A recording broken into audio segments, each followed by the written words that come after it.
साध संगत जी, प्यार से कहना धन्यकार जी। आज सत्संग में ये जो भाव हर कोई श्रवण कर रहा था, चाहे वो वक्ता कोई भी हो, एक उम्र उनकी कोई भी हो, एक भाव, एक उद्देश्य, जो एक संदेश दे रहे हैं, वो वही संदेश है जो हमें इस चाह से भक्तों का रहा है कि खुद भक्तों ने तो जहाँ अपनी आत्मा का कल्याण कर लिया, इस परमात्मा के साथ ये पहचान करके, और ये जो जीवन में फिर ये एक आनंद की अवस्था, भक्तिमय जीवन की, और वही चाहत कि हर एक तक फिर ये रोशनी पहुँचे। तो वही भाव आज भी जो बार बार संदेश सुन रहे थे कि इस जीवन को व्यर्थ ना गवाओ, इस जीवन में जो करने आए हैं वो उद्देश्य, उसको एक पूरा कर लें, इस परमात्मा को जान के अपनी असल पहचान कर लें। तो बात वही जो एक सार है कि ये जीवन में हमें बहुत ही एक अपनी रिस्पॉन्सिबिलिटीज़ भी हैं, एक कर्तव्यों का जहाँ पालन करना है, वहाँ एक वो करते हुए एक आध्यात्मिक पहलू, इस परमात्मा को हर समय के लिए पकड़ के रखना है, इसको एहसास में रखना है, मन में रखना है। तो एक जीवन में जहाँ कितने ही एक रूप हैं, ये रंग हैं, ये माया की जो बात आती है, ये उलझा देने वाली कि सब कुछ सरल है भी तो भी वो कॉम्प्लिकेशंस कि कैसे ये कभी कभी चाहे वो दिमाग का अपना ही उपज हो या फिर एक कोई सामाजिक रूप में कुछ चीज़ें जो जिस तरह नहीं होनी चाहिए उसको वो वैसा रूप दे दिया जाता है। तो कैसे हर समय जब विचरण भी इसी समाज में करना है, एक अपनी बुद्धि के साथ ही इस शरीर में ही जीना है, तो भी कैसे ये चीज़ों को हावी नहीं होने देना खुद पे। तो ये भरम भुलेखे, ये भ्रांतियाँ, ये सुपरस्टिशन, ये तो एक जहाँ संसार में है, खुद पे उनका रंग कैसे नहीं आने देना। एक इंसान हमेशा जहाँ ये तो सोचता है कि जीवन को एक अच्छा जीवन जीना है, एक हर समय अच्छाई सुकून महसूस करना है, पर वो कर्म, वो सोच फिर ऐसी है जो बेचैन कर देती है, वो चैन में नहीं रहने देती। एक एक्शंस, एक कर्म ऐसी रास्ते पे चलने लग जाते हैं जो फिर रास्ता एक नीची ही दिशा लेके जाएगा, पतन का ही कारण बनेगा। एक मन में जहाँ इंसानियत के भाव होने चाहिए, वहाँ कब वो हैवानी रूप इंसान का ये हावी होकर एक जीवन को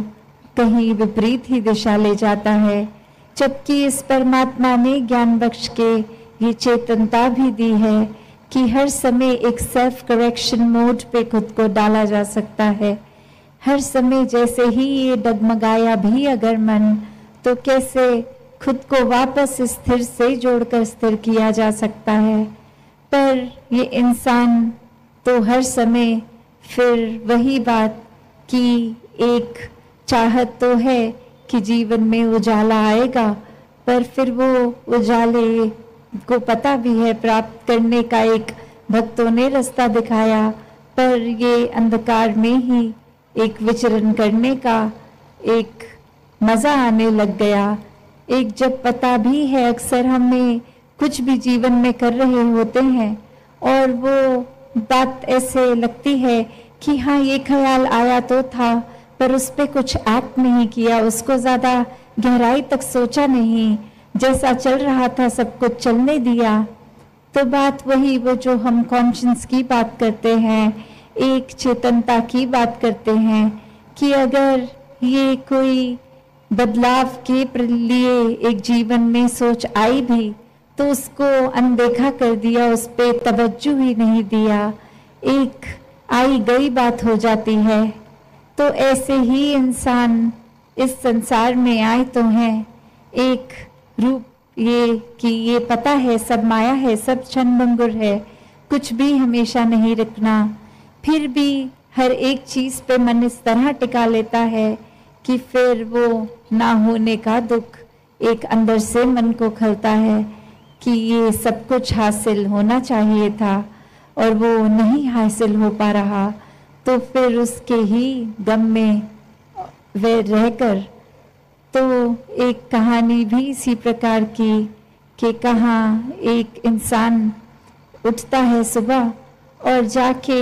जिस जिस व्यक्ति को अपने घर के बाहर देखता है सबको जा जाकर बोलता है कि मैंने तो सब राजपाट छोड़ दिया है, एक मैंने सब चीज़ों को, सुख सुविधाओं को अबैंडन कर दिया है, ये एक मैं इतना बड़ा राजा और फिर कुछ भी अब मैं उस तरह वो नहीं अपने पास एक लग्जरियस लाइफ रख रहा हूँ। और वही व्यक्ति के जो ये सुनने वाले, उनकी जहाँ वो हंसी भी निकलती है कि आप तो यहीं रहते हैं, आप तो कोई महल में नहीं रहते, आप तो कहीं के भी राजा नहीं हैं। तो ये त्याग की बात आई कहाँ से? क्योंकि कोई राजपाट तो था ही नहीं, वो त्यागा फिर कैसे? और फिर वो व्यक्ति बोलता है कि ये सब कुछ था सपने में मेरे पास और उठ के अब मुझे एक लगा कि मुझे वो चाहिए नहीं, मैंने छोड़ दिया। तो सोचने वाले जो सोच रहे हैं वही बात हमारे जीवन पे भी लागू है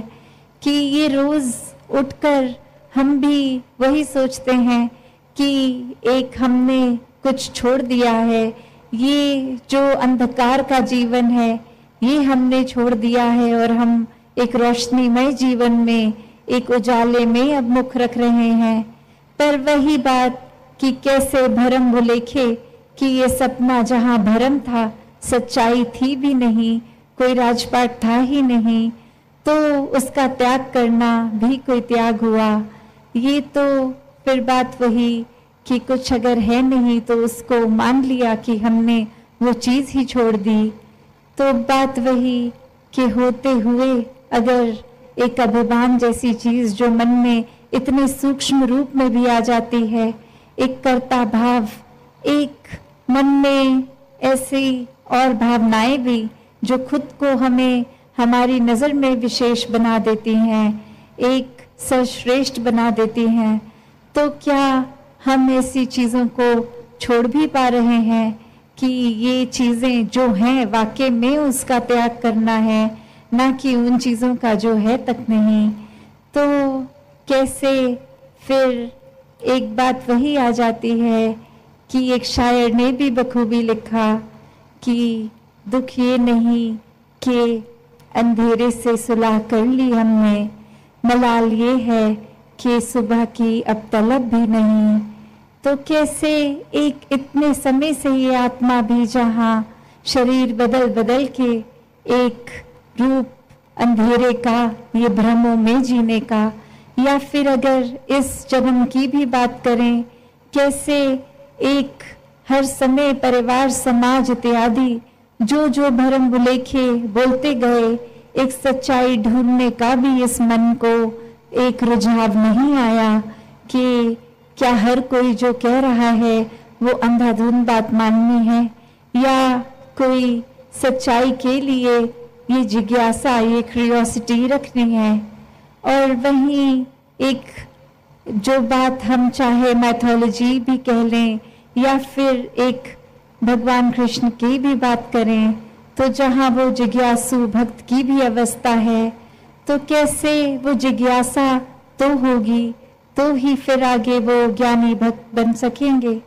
तो कैसे अगर जिज्ञासा हम सच्चाई की रखेंगे ही नहीं, एक झूठे जीवन को ही सच मानते चले जाएंगे, एक अस्थिरता को ही एक स्थिर मान लेंगे, तो फिर एक हम खुद कहाँ टिक पाएंगे इस परमात्मा को जान के, जहाँ इसमें टिकना था, मन को इसमें लगाना था, इसको मन में बिठाना था। वहीं एक हम फिर संसारिक रूप में एक अपने ही सोच में एक और चीज़ों में उलझते जाते हैं,